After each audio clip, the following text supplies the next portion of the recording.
Termiz shahrining Manguzar mahallasida yashovchi fuqaro xonadoniga yaqin hududda olib borilayotgan ko'p qavatli uy qurilishi yuzasidan e'tiroz bildirgan. Uning aytishicha, qurilish uchun qazilgan kotlovan turar joyga juda yaqin masofada joylashgan bo'lib, bu holat xonadon konstruksiyasiga zarar yetkazishi, eng muhimi uyda yashayotgan oila a'zolari xavfsizligiga tahdid tug'dirishi mumkin. Murojaatchining ta'kidlashicha, dastlab quruvchi tomonidan shaharning boshqa hududidan 2 sotixli tayyor namunaviy uy taklif qilingan, biroq oila bu variantga rozi bo'lmagan. Shundan so'ng fuqaro so'zlariga ko'ra, masalani o'zaro kelishuv asosida hal qilish bo'yicha amaliy muloqot davom ettirilmagan.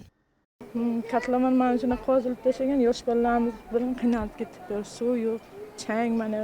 Quruvchi arzimas narx aytibdi-da.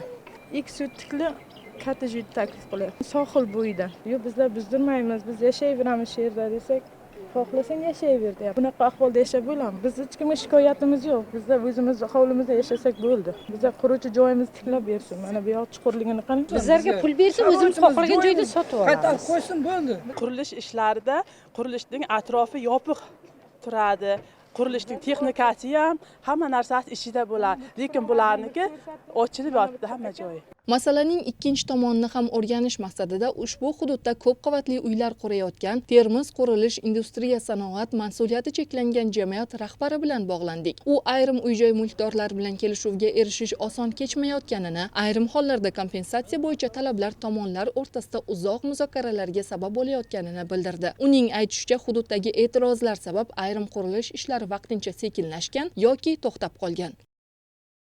Ular katta summa so'rayapti. Uyini sunosiga 1,8 million so'rayapti. Kelishib shu kadastr bo'yicha qilgan baholagan narxini so'ragandik. Shu bo'yicha beramiz, ular ko'nmayapti. Kadastr hujjati bo'yicha biz narx-navosini olsak 400 necha millionga baholangan ekanda uy. Yaqinda xudo xohlasa kelishib roziligini olib boshlaymiz. Holat yuzasidan mas'ul nazorat organlarining pozitsiyasi hal qiluvchi ahamiyat kasb etadi. Chunki bunday vaziyatda nafaqat qurilishning iqtisodiy tomoni, balki uning qonuniyligi, shaharsozlik talablari va fuqarolar xavfsizligiga muvofiqligi ham asosiy mezon hisoblanadi. O'zbekiston qonunchiligida xususiy mulk daxlsizligi kafolatlangan. Xususan, O'zbekiston Respublikasi Konstitutsiyasining 47-moddasiga ko'ra, hech kim sud qarorisiz va qonunga zid ravishda uy-joydan mahrum etilishi mumkin emas. Agar uy-joy olib qo'yiladigan bo'lsa, mulkdor uy-joy qiymati hamda yetkazilgan zarar qonunda belgilangan tartibda oldindan va teng qiymatda qoplanishi shart. Shuningdek, amaldagi tartiblarga ko'ra turar joy yoki yer uchastkasini jamoat ehtiyojlari yoxud renovatsiya maqsadida olish jarayonida mulkdorlarning huquqlari, kompensatsiya shartlari va kelishuv mexanizmlari aniq belgilanishi kerak. Fuqarolar roziligisiz uy-joyni buzish, yetarli ogohlantirishsiz ko'chirish yoki kompensatsiya masalasini ochiq qoldirish qonunga ziddir.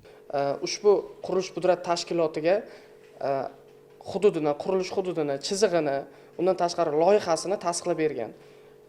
Rozi bo'lgan, rozi bo'lmagan fuqarolar avvalambor birinchi bu yerdan kotlovan qozilib, kotlovan aylanib o'tgan joyi avvalambor rozi bo'lgan, sunos puli kelishilgan fuqarolar uyda bo'lgan. Norozi bo'lganlarni oraliq masofalari o'lchab chiqilib, undan tashqari Surxondaryo viloyati hududiy qurilish inspeksiya tomonidan borib o'rganib chiqilishi kerak bo'ladi. 64 tasi buzilgan, qolgan. Bundan tashqari ham unaqa muammo mana orqalarida ham hammasida bor. Bu nimaga qolib ketgan? Qaysini uyiga kirmang opa, og'zidagi bor summani aytadi. 3 milliard berasan, chiqaman, 4 milliard berasan, chiqaman deydi. Prezidentimiz 911-sonli qarori bor bizda buzilish to'g'risida. Bitta joyi bular yodlab olgan o'sha joyini. Rozi qilasanda keyin qurasan degan joyi bor-da, qisqa qilib aytganda.